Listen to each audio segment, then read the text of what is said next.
Pessoal, boa tarde. Para quem está assistindo a gente ao vivo, para quem está vendo depois, obrigado pela sua audiência. A gente vai começar aqui a nossa live de atualizações do BDIF 11, o nosso BTG Pactual Dívida Infra. Eu, Fontinelli, do time de distribuição da BTG Pactual Asset, e o Luiz Buffoni, gestor responsável pelo BDIF 11. A gente vai trazer aqui as principais novidades para vocês. Deixa eu falar um pouco do cenário do mercado de crédito.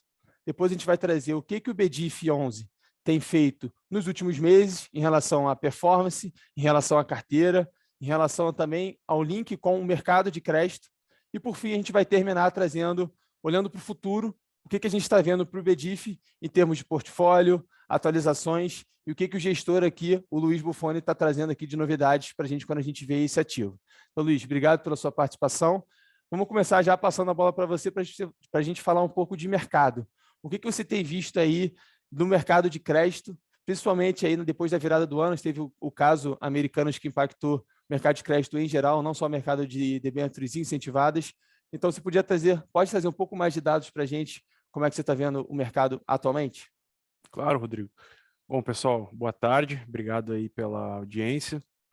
Então, começando, a gente teve um cenário, né, que evoluiu bastante aí nos últimos 8, 9 meses, né? Então, a gente saiu do momento de eleição que já teve uma reprecificação, né, principalmente do juro real.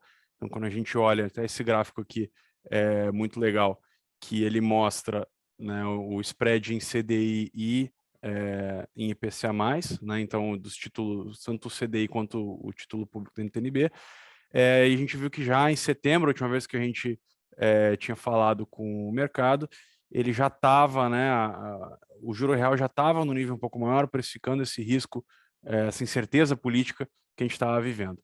Então, isso aí de fato se materializou, né? Quando a gente olha outubro, a gente vê esse salto, né, de spread aí na casa de quase 40 bips, e esse foi o universo que a gente fez aí a alocação, né, do follow-on do BDIF.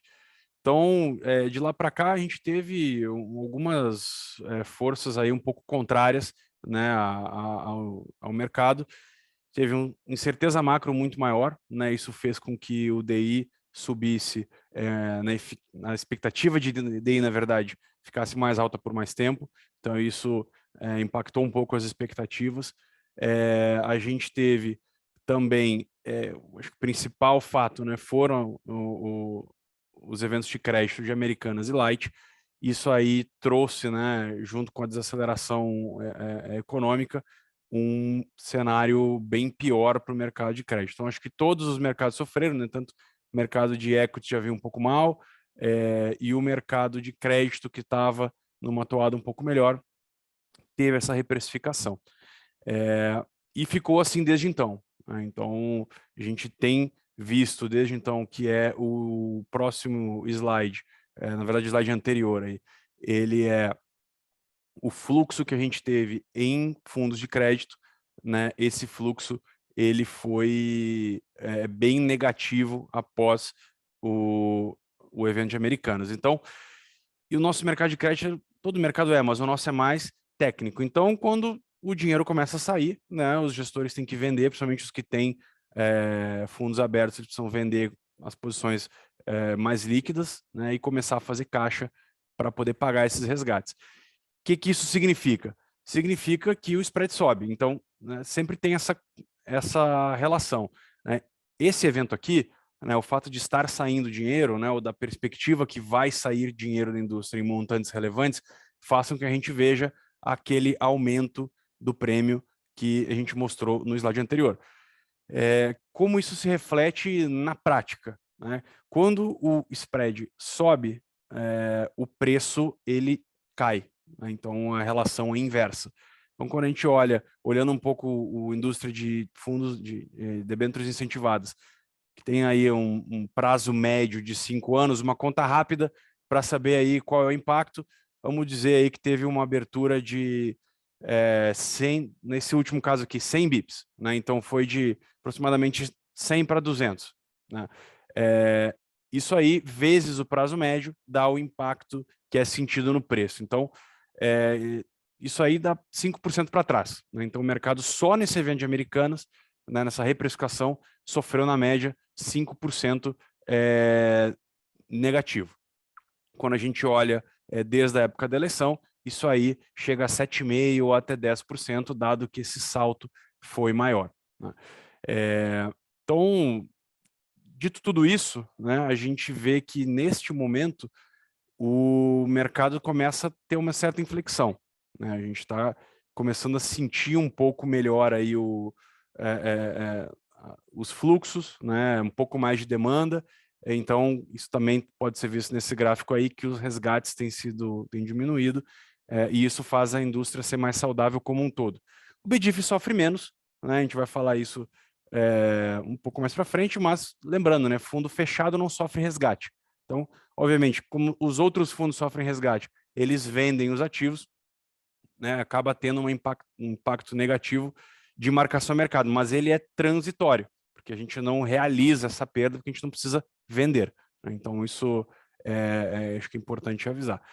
Mas, de maneira geral, é isso. A gente acha que o pior do mercado de crédito já passou, né? A gente teve aí coisas, enfim, algumas dava um pouco mais previsíveis, mas a maior parte muito fora do nosso, do que seria o razoável, principalmente esse fato de Americanas aí. Obrigado, Luiz. Vamos aqui para a nossa segunda parte, então a gente mostra, então, através desses gráficos que a gente chega no momento aqui de inflexão, ou seja, a gente vinha tendo uma subida dos spreads de crédito e agora a gente vê que chegaram em níveis ali, até o gráfico dá para perceber que eles chegam quase em níveis ali do Covid, isso não necessariamente reflete esse risco, e agora a gente entende que tem um mercado mais saudável, tem uma perspectiva futura de queda da curva de juros. Só para a gente fechar esse ponto macro aqui, como é que está na visão de vocês essa inflexão? Você acha que a partir de agora chegou um movimento que os spreads de fato estão muito altos e vocês enxergam oportunidades? E como é que isso se conversa com uma queda da curva de juros futura em termos de crédito? Como é que isso pode ser benéfico para as empresas? Olha, eu acho que a gente tem que separar no que é a taxa de juro real do país e o que é o prêmio de crédito, né? Então, a taxa de juro real do país, ela depende aí de muitos fatores macroeconômicos que estão se desenvolvendo, né, ao longo desse ano, principalmente em relação ao novo governo. De qualquer maneira, a gente olhando historicamente, são níveis de juro real altos, né? É sempre, dado toda essa incerteza política, um pouco difícil de dizer, né, se ou não, agora vai baixar, agora não vai baixar, mas de maneira geral, a gente vê que são níveis historicamente altos, né? Então, acho que do ponto de vista de assimetria, né, eu acho que tem uma assimetria levemente positiva, né, para um desempenho né, no futuro, assumindo que as coisas que a gente está vendo de noticiário, né, de arcabouço fiscal, etc., que a gente espera que dê certo, de fato dê certo, né? Agora, quando a gente olha prêmio de crédito, isso em absoluto realmente está muito alto, né? A gente vê boas empresas que não só tem um histórico muito bom, mas a gente vê fundamentos muito fortes, negociando a valores, né, altos de prêmio de risco, por uma questão de fluxo. Como a gente falou, tem muito ativo e tem gente que está precisando, muita gente precisando vender, pouca gente querendo comprar, até por essa tá colocando em ativos mais conservadores, etc e tal. Dito isso, na ponta a gente já está vendo uma melhoria, né? Então, isso aí, os prêmios, principalmente de incentivadas, já têm andado, né, um pouco melhor, e acredito, né, tendo que as informações que a gente está vendo aqui, as contas que a gente está fazendo, que os próximos meses vão sim ser muito melhores do que os meses anteriores do ponto de vista de prêmio de crédito, tá? Beleza, Luiz, obrigado. Vamos então para a parte do BDIF. A gente teve o follow-on aí em setembro do ano passado, teve um ponto que a emissão foi ligeiramente abaixo do valor patrimonial, mas que ainda assim, apesar de todo o cenário de crédito que você mostrou, como é que o fundo se comportou desde setembro do ano passado, quando o BDIF fez o primeiro follow-on, até esse momento agora, em termos de rentabilidade, dividendo e cota, tanto patrimonial quanto de mercado? Legal. Então, acho que mesmo nesse cenário turbulento, a gente conseguiu ter um resultado que, na nossa visão, né, foi positivo, deixou a gente muito feliz. Se olhar o desempenho da cota patrimonial e mais as distribuições feitas, a gente distribuiu aí R$ 9 de dividendo nesse período, dá mais ou menos aí CDI, né, 10%, até um pouco mais que CDI, dá 10% aí num período de 9 meses. Tá? Então, a cota patrimonial, ela, na época lá, ela ficou em 92, hoje ela está 91,5, 92, então ela andou de lado e a gente teve essa distribuição de R$9. Se a gente não tivesse feito distribuição nenhuma, esse valor seria, né, a gente estaria olhando uma cota de 92 versus uma cota 91, 91,5 versus uma cota aí de 101, mais ou menos, tá? Então, acho que a gente conseguiu isso muito pelo perfil do fundo, né? A gente não teve nenhum evento de crédito, né? Então não tinha nenhuma alocação em Americanas, nenhuma alocação em Light. Os nossos devedores, né, normalmente são projetos que têm receitas estáveis e previsíveis e já têm dívidas contratadas para toda a vida do projeto, né? Então, que a gente chama de Project Finance. Então, a gente tem receita de longo prazo, tem uma dívida de longo prazo, é casado, né, os recebimentos e pagamentos, então a gente não tem uma baixa necessidade de, num momento ruim como esse, os projetos irem a mercado e terem que levantar nova dívida nesse cenário de escassez de crédito. Então, a gente não teve evento de crédito, a gente não espera ter um evento de crédito, a gente tem revisado a carteira aí mensalmente, os nossos projetos têm andado bem, a maior parte deles operacional, que não estão operacionais, não tiveram problema nenhum de funding, estão, né, seguindo o seu cronograma fielmente, e a gente tem aí uma performance macro, né, que acho que foi um pouco negativa, como a gente falou, dessa questão de marcação a mercado, só que, dado essa resiliência e dado o alto carrego, a gente tem conseguido rodar na patrimonial aí um pouco acima do CDI, tá? Beleza, acho que a patrimonial está clara que é o que a gestão tem gerência, né? Onde ela consegue criar valor. Mas a gente vê aí um ponto de dúvida que tem clientes cotistas que nos procuram questionando um pouco do valor da cota de mercado. Ela tem tradado aí abaixo do valor patrimonial. Como é que você tem visto esse movimento? E se você acredita que, dada essa inflexão de cenário que a gente está vendo, como é que você consegue trazer ainda mais valor para o fundo, seja na cota patrimonial, e como é que você acredita que isso pode refletir na cota de mercado? Perfeito. Eu acho que, dado toda essa turbulência que a gente falou, é natural, né, ter essa flutuação, né, em algum momento ter um deságio, né, principalmente quando o dinheiro está mais escasso, o dinheiro está mais caro, né, que é o que a gente está vivendo agora. Eu acho que, do ponto de vista de mercado, a gente tendo um melhor desempenho, isso deveria puxar, né, a cota mercado, mas, de novo, são muitos fatores, né? Tem a liquidez do mercado como um todo, tem outros eventos, por exemplo, a gente teve alguns eventos no mercado de fundo imobiliário que acabaram que assustaram um pouco, né, os clientes que investem tanto em fundo imobiliário quanto em FII Infra.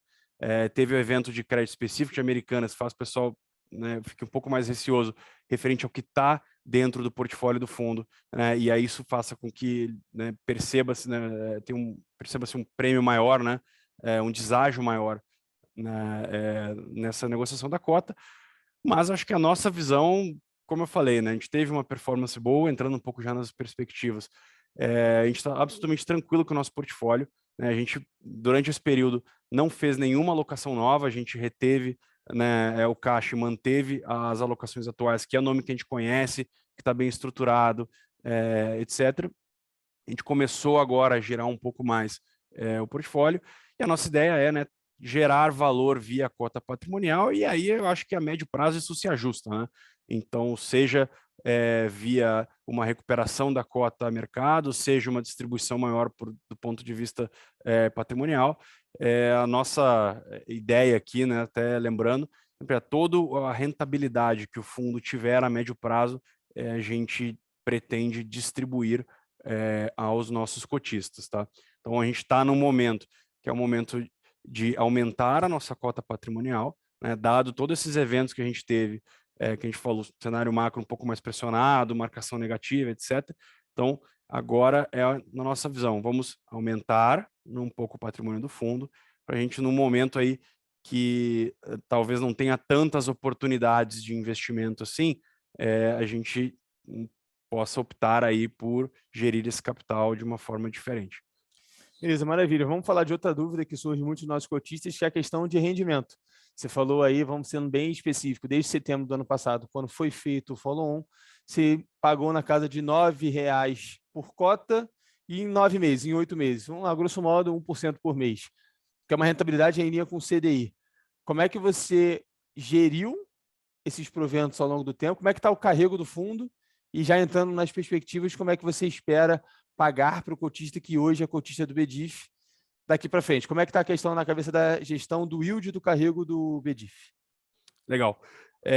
Então, o carrego da carteira hoje líquido está na casa de IPCA mais 7,5, né? Isso dá aí aproximadamente, com essa inflação, dá 100 e pouquinho por cento do CDI. A gente está agora, né, lembrando, conforme a gente vai tendo ganho de capital, né, a gente reconhece isso na cabeça e o carrego marginal ele diminui. De qualquer maneira, a gente tem tido aí um carrego patrimonial, isso aí na casa dos 14%, 15%, e a gente tem distribuído tudo isso. Tá? Então, todo o impacto que a gente teve dessa flutuação de mercado, ele foi absorvido na cota patrimonial, mas a gente não transferiu isso para o rendimento. Então, a nossa filosofia aqui é de dar ao nosso cotista uma boa previsibilidade de dividendos. Então, a gente já divulga o nosso guidance semestral nos comunicados mensais de pagamento. A gente vai continuar fazendo isso, né? A gente revisa aí, agora para julho a gente vai revisar para o segundo semestre.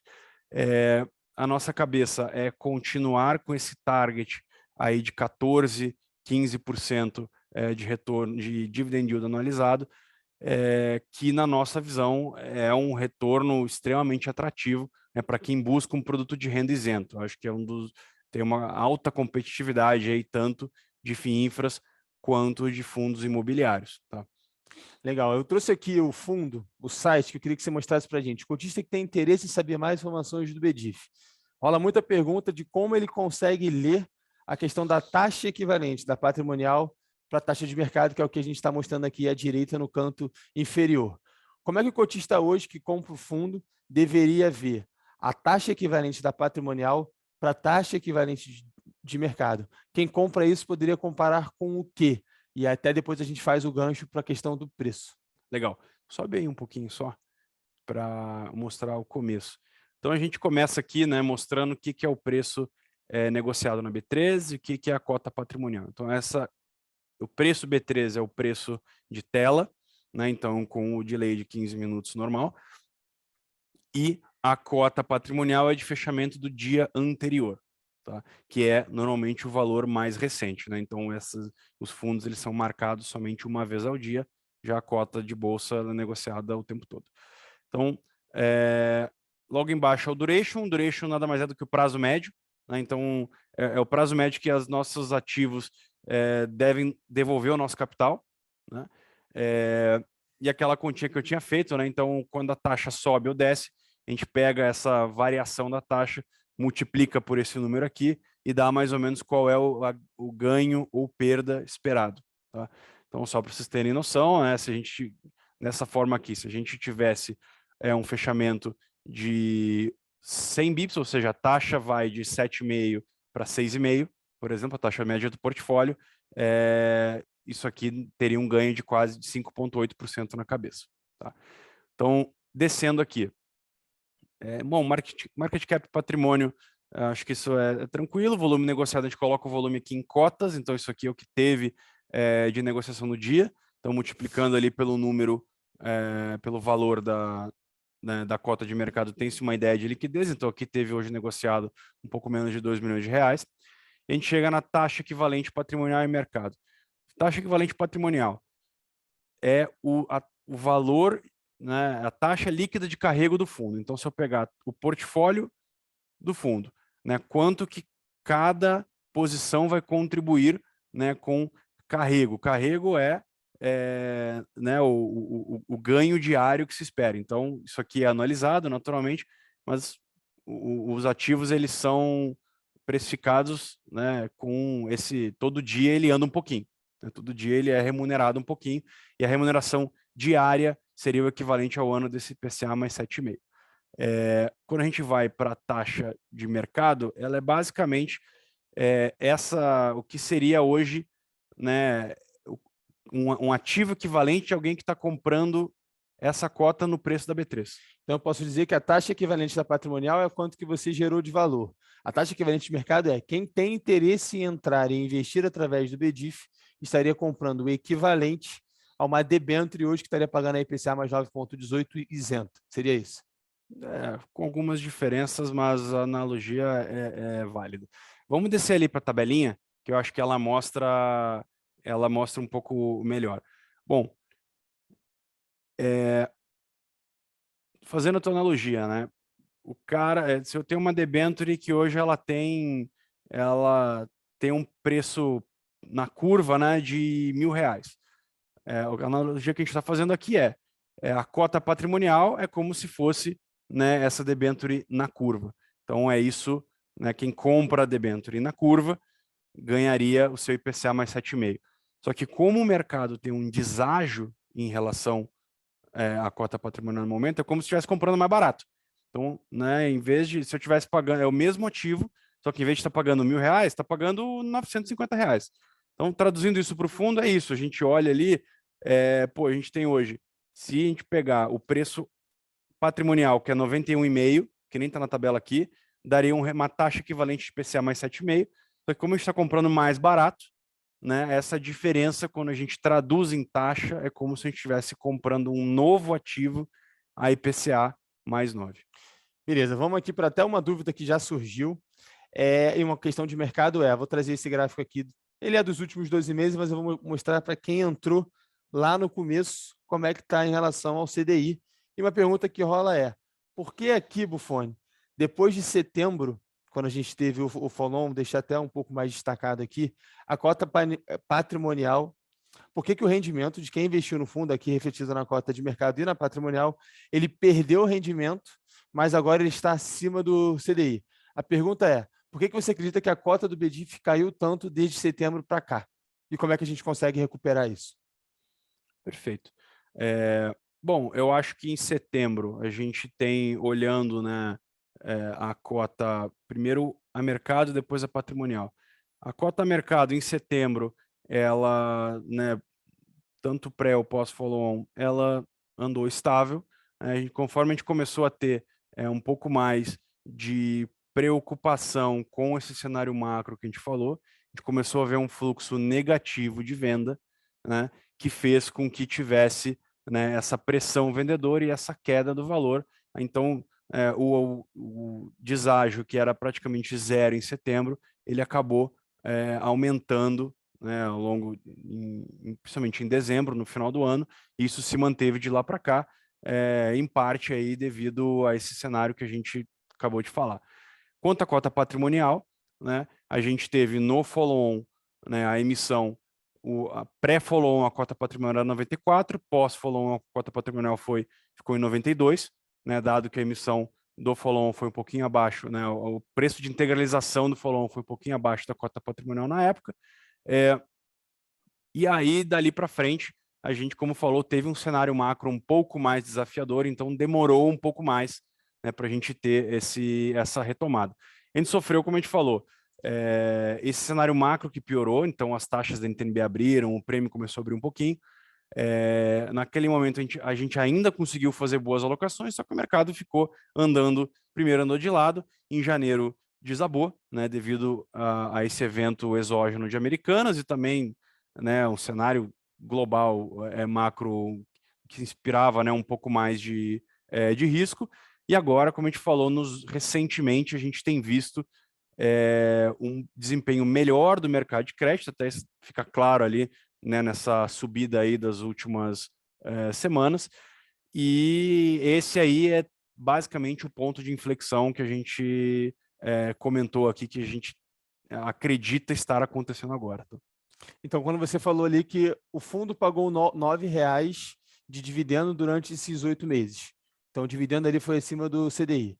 E a cota patrimonial se manteve estável, mostra que a gestão manteve pelo menos a rentabilidade do produto em linha com o CDI. O que acabou atrapalhando foi a cota de mercado, que por algumas questões que a gente já apresentou aqui, questões de mercado, evento de crédito, questões intrínsecas ao cenário de crédito pioraram. E a gente enxerga que daqui para frente vai melhorar. Uma dúvida que surge, e eu já vou trazer aqui, porque é uma pergunta que surge bastante aqui para a gente, a gestão tem a intenção de fazer novas emissões? E como é que está a cabeça de vocês para os próximos meses em relação à melhora tanto da cota de mercado quanto da cota patrimonial? O que vocês estão pensando para justamente trazer essa cota que hoje está descontada, trazendo aqui um prêmio frente à cota patrimonial, como trazer essa cota que hoje está descontada para uma cota em linha com o que a gestão está fazendo de resultado? Legal. Acho que a gente tem algumas coisas. Vou começar falando acho, pelo óbvio, né, que a gente se preocupar cada vez mais com as alocações, né? Então, a gente, nesse momento que a gente acredita que tem um momento de inflexão, a gente está fazendo algumas trocas no nosso portfólio, então a gente está aumentando o duration da carteira, a gente está procurando nomes que a gente conhece, que a gente acha que estão ainda com uma precificação não muito correta, para a gente aumentar o alfa que a gente pode gerar, né, nesse dia a dia da cota patrimonial. O segundo ponto, que eu acho que é um ponto que tem sido levantado, né, foi esse desconforto quando a gente fez a emissão lá em setembro, né, que a gente emitiu um pouquinho, o preço de integralização foi um pouco abaixo da cota patrimonial. Acho que o primeiro ponto aqui, quando a gente fez isso lá atrás, a nossa conta foi muito de quanto que seria, né, essa taxa equivalente de integralização, então usando aquela mesma tabelinha que a gente montou ali, quanto que é o meu custo do dinheiro, né, ou seja, quanto que o fundo está levantando dinheiro novo e a quanto que esse fundo está alocando esse dinheiro novo. Nas nossas contas na época, a gente estava tomando dinheiro na casa aí de IPCA mais 7,5, 8, e o que a gente estava alocando era na casa, tinha potencial de chegar a IPCA mais 9, 9,5. Dito isso, né, foi um momento que a gente realmente acreditou que tinha possibilidade de boas alocações. Como a gente viu aqui, né, não foi muito bem como a gente esperava, a gente está conseguindo, né, o mercado andou contra a gente. E agora, essa segunda alavanca, que é essas ações de aumento, né, de novos acessos ao mercado e tal, apesar, né, de a gente estar falando aqui que tem oportunidade, né, e realmente tem, a gente está com uma cabeça de usar os recursos que a gente já tem. A gente acredita hoje que fazer uma emissão abaixo do patrimonial, especialmente com esses descontos que a gente está vendo em tela aqui, cara, não faz sentido nenhum, né? Eu acho que se a gente... obviamente, dinheiro novo teria total interesse de entrar com um desconto desses, mas a gente, né, acredita que isso aqui destruiria valor para o cotista, né? Todas as ações que a gente toma aqui são para gerar valor para o cotista, né? E a gente acredita que a maneira de gerar valor para o cotista agora ao longo de 2023 é gerindo, né, os ativos que a gente já tem, alocando, né, reciclando o nosso caixa, originando novas operações. A gente não acredita, apesar da oportunidade que a gente está vendo, que fazer uma emissão abaixo do valor patrimonial, principalmente com esses descontos agora em tela, é algo que faça sentido. Não faz sentido algum, né, com um deságio de 6, 7, 8%, a gente pensar em acessar mercado. Tá? Então, isso assim, está fora de questão. A ideia agora é muito mais a gente conseguir surfar isso alocando, né, gerindo as nossas posições atuais. Então, importante. Então, a gente não tem a intenção de fazer nenhuma emissão abaixo da patrimonial, pelo menos não é a cabeça da gestão no momento, e a gente viu aí que o BDIF lançou um programa de recompra, também é outra dúvida que surge muito, de cotas. Dado esse desconto que tem da cota de mercado para a cota patrimonial, que a gente já saiu daqui, o BDIF poderia, via recompra de cotas, ajudar a fechar esse gap. Essa foi a ideia lá atrás, quando foi lançado esse programa. Pergunta: esse programa ele está em andamento? Quantas cotas foram compradas? E se a gestão prefere hoje gerar mais valor através de recompra de cotas ou gestão de portfólio? Como é que está a cabeça de vocês em relação a esse ponto que o BDIF divulgou recentemente? Só acho que um ponto que comentou agora, só reforçando, né? A nossa cabeça sempre é tomar ações de gestão ou de acesso ao mercado que gerem valor para o cotista, né? Então, a ideia aqui não é crescer fundo por crescer. Muita gente fala, pô, não, o gestor fez isso daí para aumentar a taxa de administração, etc. Aqui, cara, a gente aqui, na nossa cabeça, a gente só ganha, né? Só é sustentável de longo prazo se o nosso cotista está feliz, se o nosso cotista está ganhando dinheiro. A ideia, em momento algum, a gente pode dar canelada, né, no mercado nesse sentido. Então, o que a gente fez lá em setembro, a gente achou que tinha uma oportunidade legal, a gente testou o mercado, a gente conseguiu levantar, foi 100% com clientes, não teve ancoragem de nenhum investidor relevante, enfim. Mas foi algo que a gente viu que não foi especialmente como a gente gostaria, né? E a gente entende que fazer essas emissões com descontos expressivos, né, não faz sentido. Então, a nossa cabeça esse ano, até, né, realmente o sócio mercado é uma boa melhorada, né, a gente não acredita, de novo, que fazer uma emissão hoje abaixo da cota patrimonial vai gerar valor para o nosso cotista, justamente o contrário.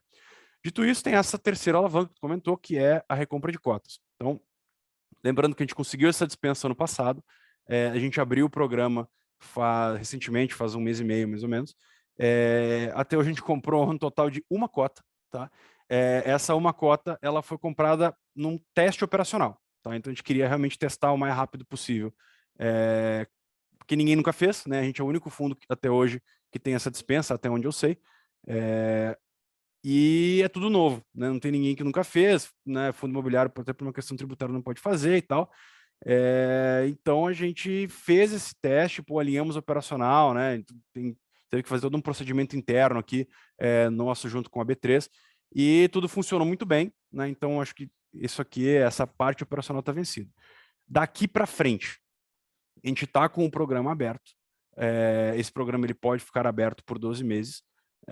E lembrando, a gente pode comprar, né, até 10% do patrimônio do fundo, desde e sempre um preço igual, inferior, né, ou igual, mas igual não faz sentido, do que a cota patrimonial. O que é a nossa cabeça hoje? Como a gente acabou de falar, todo o mercado está muito mal precificado, né?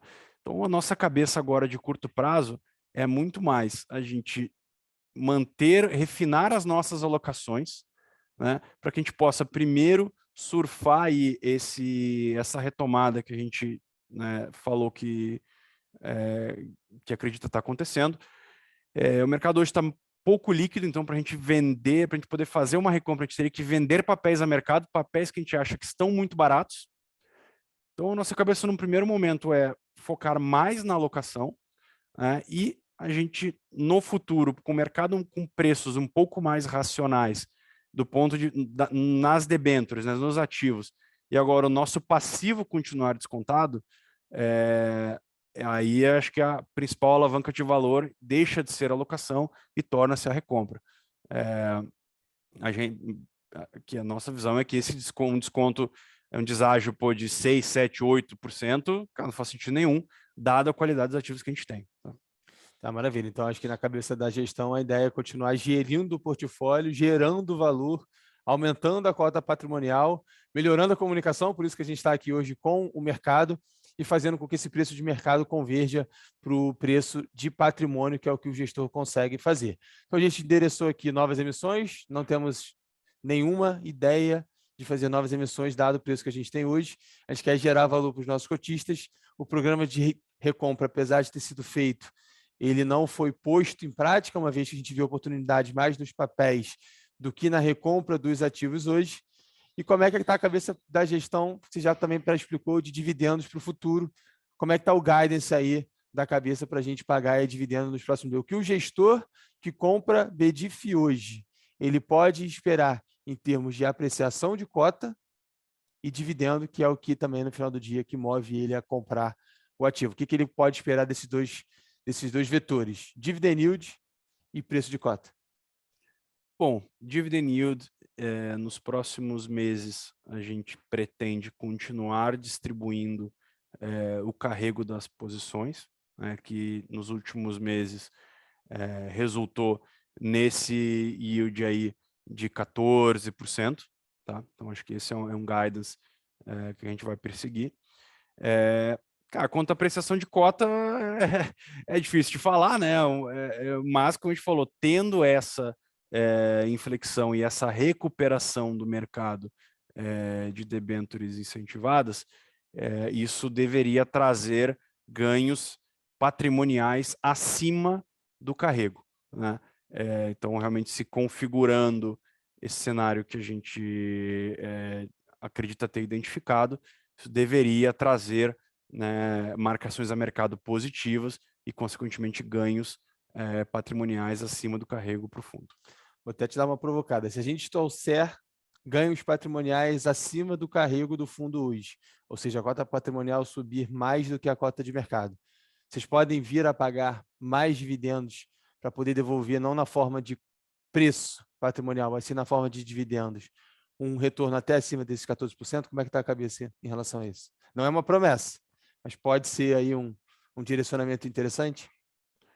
Olha, acho que como a gente falou, né, o guidance aqui é tudo que o fundo gera de resultado, a gente busca no médio prazo distribuir. A gente tem, além do pagamento de dividendos, a gente tem uma alavanca adicional que é a recompra. Então a gente pode jogar com essas duas coisas aí. Beleza, pessoal, acho que dos pontos que foram levantados em relação ao valor patrimonial, cota de mercado, desconto, dividend yield e carteira, principalmente, como é que a gente está vendo as oportunidades, foram todas endereçadas aqui.